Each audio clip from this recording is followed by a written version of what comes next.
गौतम बुद्ध की एक प्रचलित कथा के अनुसार एक दिन सुबह सुबह सभी शिष्य बुद्ध के प्रवचन सुनने के लिए एक साथ बैठे हुए थे।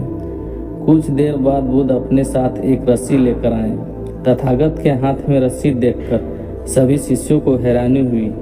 बुद्ध अपने आसन पर बैठे और उन्होंने अपने रस्सी में एक के बाद एक 3 गांठ बांध दी। इसके बाद उन्होंने शिष्यों से पूछा कि क्या ये वही रस्सी है जो गांठ बांधने से पहले थी। इस प्रश्न के जवाब में एक शिष्य ने कहा कि तथागत, इसका उत्तर थोड़ा मुश्किल है। ये हमारे देखने के तरीके पर निर्भर करता है। एक तरह से तो रस्सी वही है, इसमें कोई बदलाव नहीं है। एक अन्य शिष्य ने कहा कि अब इसमें 3 गांठें लगी हुई हैं जो कि पहले रस्सी में नहीं थी।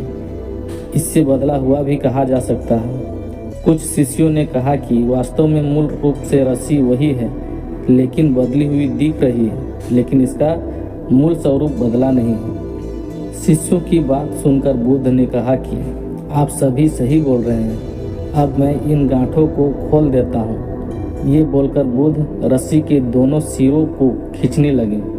बुद्ध ने पूछा कि क्या इस प्रकार रस्सी की गांठें खुल जाएगी। सभी शिष्यों ने कहा कि नहीं, ऐसा करने से तो गांठें और ज़्यादा कस जाएगी, इन्हें खोलना और मुश्किल हो जाएगा। बुद्ध ने कहा कि ठीक है, अब एक अंतिम प्रश्न, इन गांठों को खोलने के लिए हमें क्या करना होगा।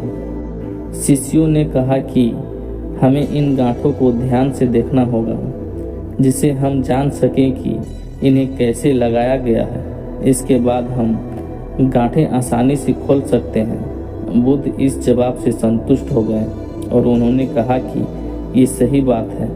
हम परेशानियों में फंसे रहते हैं और बिना कारण जाने उसका हल खोजने लगते हैं, जबकि हमें पहले समस्याओं के मूल को समझना चाहिए। जब समस्याओं की वजह समझ आ जाएगी तो उन्हें सुलझाना बहुत ही आसान हो सकता है।